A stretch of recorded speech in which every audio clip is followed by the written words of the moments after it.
ಅವತ್ತಿನ ಜಮೀರ್ ಅಹಮದ್ ಮಾತು ಇವತ್ತು ಎಲ್ಲಿಗೆ ಬಂದಿದೆ ತುಷ್ಟೀಕರಣ? ಅರ್ನಬ್ ಗೋಸ್ವಾಮಿ ತರಾಟೆ. ಹಿರಿಯ ಪತ್ರಕರ್ತ ಅರ್ನಬ್ ಗೋಸ್ವಾಮಿ ಭಾರತದ ರಾಜಕೀಯದ ಅತ್ಯಂತ ಕೊಳಕು ಸತ್ಯವನ್ನ ಬಿಚ್ಚಿಟ್ಟಿದ್ದಾರೆ. ಇದು ಕೇವಲ ಕರ್ನಾಟಕದ ವಿಷಯವಲ್ಲ, ಕೇವಲ ಬಿಹಾರದ ಚುನಾವಣೆಯ ಮಾತೂ ಅಲ್ಲ.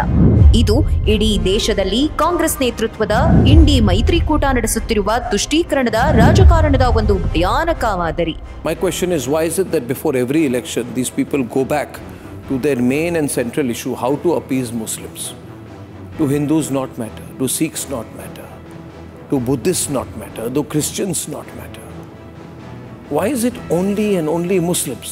ಪತ್ರಕರ್ತ ಅರ್ನಬ್ ಗೋಸ್ವಾಮಿಯವರ ನೇರ ಪ್ರಶ್ನೆ ಇಷ್ಟೇ: ಕಾಂಗ್ರೆಸ್ ಮತ್ತು ಅದರ ಮಿತ್ರ ಪಕ್ಷಗಳಿಗೆ ಅಭಿವೃದ್ಧಿ ಮುಖ್ಯವೇ ಅಥವಾ ಕೇವಲ ಮತಗಳ ಧ್ರುವೀಕರಣ ಮುಖ್ಯವೇ? ಈ ಪ್ರಶ್ನೆಗೆ ಉತ್ತರಿಸಲು ಮೊದಲು ನಾವು ಬಿಹಾರದಲ್ಲಿ ಏನಾಗ್ತಿದೆ ಅನ್ನೋದನ್ನು ನೋಡೋಣ. बिहार की भूमि पर पीएफआई पनपने लगा. पीएफआई मालूम है ना? मालूम है या नहीं है? पूरे बिहार को इस्लामिक स्टेट बनाने के लक्ष्य से ये काम कर रहे.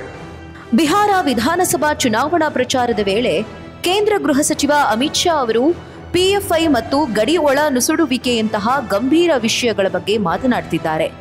ಆದರೆ ಇದೇ ವೇಳೆ ವಿರೋಧ ಪಕ್ಷದ ನಾಯಕರು ಕೇವಲ ಮತಗಳನ್ನ ಒಗ್ಗೂಡಿಸುವ ಬಗ್ಗೆ ತಲೆಕೆಡಿಸಿಕೊಂಡಿದ್ದಾರೆ. ಇದಕ್ಕೆ ಕಾರಣ ಎಂಐಎಂ ನಾಯಕ ಓವೈಸಿ ಹಾಕಿದ ಸವಾಲು. अगर मल्ला का बेटा उप मुख्यमंत्री बन सकता तो क्या आदम का बेटा मुख्यमंत्री नहीं बन सकता? हमको जवाब दो. अगर मल्ला का बेटा उप मुख्यमंत्री बन सकता तो क्या मोहम्मद का बेटा नहीं बन सकता मुख्यमंत्री? ಓವೈಸಿ ಅವರ ಹೇಳಿಕೆ ನೋಡಿ. ಅವರು ಒಂದು ಸಮುದಾಯದ ವ್ಯಕ್ತಿ ಉಪಮುಖ್ಯಮಂತ್ರಿ ಅಥವಾ ಮುಖ್ಯಮಂತ್ರಿ ಆಗಲು ಯಾಕೆ ಸಾಧ್ಯವಿಲ್ಲ ಎಂದು ಪ್ರಶ್ನೆ ಮಾಡಿದ್ರು. ಇದು ಆರ್ಜೆಡಿ ಮತ್ತು ಕಾಂಗ್ರೆಸ್ಗೆ ಎಚ್ಚರಿಕೆ ಗಂಟೆಯಾಗಿತ್ತು. ಈ ಹೇಳಿಕೆಯಿಂದ ಹೆದರಿದ ಇಂಡಿ ಮೈತ್ರಿಕೂಟದ ಮುಖ್ಯಮಂತ್ರಿ ಅಭ್ಯರ್ಥಿ ತೇಜಸ್ವಿ ಯಾದವ್ ತಕ್ಷಣವೇ ಮುಸ್ಲಿಂ ನಾಯಕನಾದ ಒಸಾಮಾ ಶಹಾಬ್ನನ್ನ ಉಪಮುಖ್ಯಮಂತ್ರಿ ಮಾಡುವುದಕ್ಕೆ ಬಾಗಿಲು ತೆರೆದಿಟ್ರು. ಇದರ ಹೆಸರೇ ಪ್ರತಿಸ್ಪರ್ಧಾತ್ಮಕ ತುಷ್ಟೀಕರಣ. ಬಿಹಾರದಲ್ಲಿ ಗೆಲ್ಲಲು ಅವರು ಓವೈಸಿಗಿಂತಲೂ ಹೆಚ್ಚು ಮುಸ್ಲಿಂ ತುಷ್ಟೀಕರಣ ಮಾಡಲು ಇಂಡಿ ನಾಯಕರು ಸಿದ್ಧರಾಗಿದ್ದಾರೆ. ಬಿಹಾರದಲ್ಲಿ ಈ ನೀತಿ ಅನುಸರಿಸಲು ಇಂಡಿ ಮೈತ್ರಿಕೂಟಕ್ಕೆ ಮಾರ್ಗದರ್ಶಿ ಸೂತ್ರ ಸಿಕ್ಕಿದ್ದು ಎಲ್ಲಿಂದಾಗುತ್ತೆ? ಅದು ಕರ್ನಾಟಕದಿಂದ. ಕಾಂಗ್ರೆಸ್ ಪಕ್ಷ ಕರ್ನಾಟಕದಲ್ಲಿ ಅಧಿಕಾರಕ್ಕೆ ಬಂದ ನಂತರ ವಸತಿ ಸಚಿವರಾದ ಜಮೀರ್ ಅಹಮದ್ ಖಾನ್ ಅವರೇ ತೆಲಂಗಾಣ ಚುನಾವಣೆ ವೇಳೆ ಒಂದು ಹೇಳಿಕೆಯನ್ನ ಕೊಟ್ಟಿದ್ರು. ಕರ್ನಾಟಕದೊಳಗೆ ಎಲ್ಲಾ ಮುಸ್ಲಿಮರು ಒಗ್ಗೂಡಿ ಮತ ಚಲಾಯಿಸಿದ್ದಾರೆ, ಅದರಿಂದಲೇ ಕಾಂಗ್ರೆಸ್ಗೆ ಗೆಲುವು ಸಿಕ್ಕಿದೆ ಎಂದು ಜನ ಹೇಳ್ತಿದ್ದಾರೆ ಎಂದು ಹೆಮ್ಮೆಯಿಂದ ಹೇಳಿಕೊಂಡಿದ್ರು. ತೆಲಂಗಾಣದಲ್ಲೂ ಮುಸ್ಲಿಮರು ಒಗ್ಗೂಡಿ ಕಾಂಗ್ರೆಸ್ ಪಕ್ಷವನ್ನು ಗೆಲ್ಲಿಸಬೇಕೆಂದು ಕರೆ ಕೊಟ್ಟಿದ್ರು. कर्नाटका के अंदर आप लोगों ने कमाल कर दिया. कर्नाटका हुकूमत में लाके एक हिंदुस्तान में एक मैसेज दे दिया कैसे काम आप लोग ने किए करके. जो भी मेरे को 5-6 जन जो जिम्मेदार हजरात मिले हर एक यही पूछ रहे थे. कल अमीन साहब के साथ भी मैं बहुत देर उनके साथ वक्त गुजारने के बावजूद भी वो भी अमीन साहब का भी वही ये था, भाई कर्नाटका के अंदर एकजुट होकर मुसलमान कैसे वोट करा. ಈ ಹೇಳಿಕೆ ಏನನ್ನು ಸೂಚಿಸುತ್ತದೆ?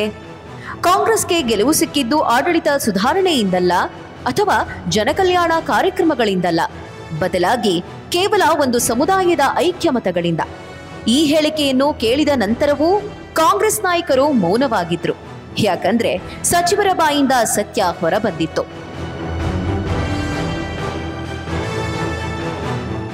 ಈ ವಿಚಾರವನ್ನಿಟ್ಟುಕೊಂಡೇ ಪತ್ರಕರ್ತ ಅರ್ನಬ್ ಗೋಸ್ವಾಮಿ ಕಾಂಗ್ರೆಸ್ ಮತ್ತು ಇಂಡಿ ಮೈತ್ರಿಕೂಟಕ್ಕೆ ಒಂದಷ್ಟು ತೀಕ್ಷ್ಣ ಪ್ರಶ್ನೆಗಳನ್ನು ಕೇಳಿದ್ದಾರೆ. ಬಿಹಾರದಲ್ಲಿ ನಿಮ್ಮ ರಾಜಕೀಯ ತಂತ್ರಗಾರಿಕೆಯಲ್ಲಿ ಅಭಿವೃದ್ಧಿ ವಿಚಾರ ಇಲ್ಲ, ಕಲ್ಯಾಣ ಯೋಜನೆಗಳಿಲ್ಲ, ಕೇವಲ ಮುಸ್ಲಿಂ ಮತಗಳ ಧ್ರುವೀಕರಣವೇ ಎದ್ದು ಕಾಣುತ್ತಿದೆ ಯಾಕೆ? ಕರ್ನಾಟಕದಲ್ಲಿ ಜಮೀರ್ ಹೇಳಿದ ಗೆಲುವಿನ ಸೂತ್ರವನ್ನು ನೀವು ಬಿಹಾರದಲ್ಲಿ ಒಸಾಮಾ ಹೆಸರಿನಲ್ಲಿ ಅನುಷ್ಠಾನಕ್ಕೆ ತರ್ತಿದ್ದೀರಾ? ಇದೇನಾ ನಿಮ್ಮ ರಾಷ್ಟ್ರೀಯ ಮಾದರಿ ಎಂದು ಅರ್ನಬ್ ಪ್ರಶ್ನೆ ಮಾಡಿದ್ದಾರೆ. ಈ ದೇಶದ ಬಹುಸಂಖ್ಯಾತ ಹಿಂದೂಗಳು, ಹಾಗೆಯೇ ಸಿಖ್ಖರು, ಕ್ರೈಸ್ತರು, ಬೌದ್ಧರು ಇವರ ಮತಗಳು ನಿಮ್ಮ ರಾಜಕೀಯದ ಲೆಕ್ಕದಲ್ಲಿ ಬರಲು ಯೋಗ್ಯವಲ್ಲವೇ ಎಂಬ ಗಂಭೀರ ಪ್ರಶ್ನೆಯನ್ನು Arnab ಎತ್ತಿದ್ದಾರೆ. My question is, why is it that before every election these people go back to their main and central issue, how to appease Muslims? Do Hindus not matter? Do Sikhs not matter? Do Buddhists not matter? Do Christians not matter? Why is it only and only Muslims? Arnab ಎತ್ತಿರುವ ಈ ಪ್ರಶ್ನೆಗಳು ಬಹಳ ಗಂಭೀರವಾದುದು. ದೇಶದ ರಾಜಕಾರಣವನ್ನು ಕೇವಲ Muslim ತುಷ್ಟೀಕರಣ ಎನ್ನುವ ಇಕ್ಕಟ್ಟಿಗೆ ತಂದು ನಿಲ್ಲಿಸುತ್ತಿರುವ ಈ ರಾಜಕೀಯ ಪಕ್ಷಗಳು ಪ್ರಜಾಪ್ರಭುತ್ವದ ಮೌಲ್ಯಗಳನ್ನು ಕಡೆಗಣಿಸುತ್ತಿವೆ. ಈ ಸೆಕ್ಯುಲರ್ ಎನ್ನುವ ಹೆಸರಿನಲ್ಲಿ ನಡೆಯುತ್ತಿರುವ ರಾಜಕಾರಣಕ್ಕೆ ನೀವು ಯಾವಾಗ ಅಂತ್ಯ ಹಾಡುತ್ತೀರಿ? ರಾಹುಲ್ ಗಾಂಧಿ, ತೇಜಸ್ವಿ ಯಾದವ್ ಈ ಪ್ರಶ್ನೆಗಳಿಗೆ ಉತ್ತರ ಕೊಡಬೇಕು.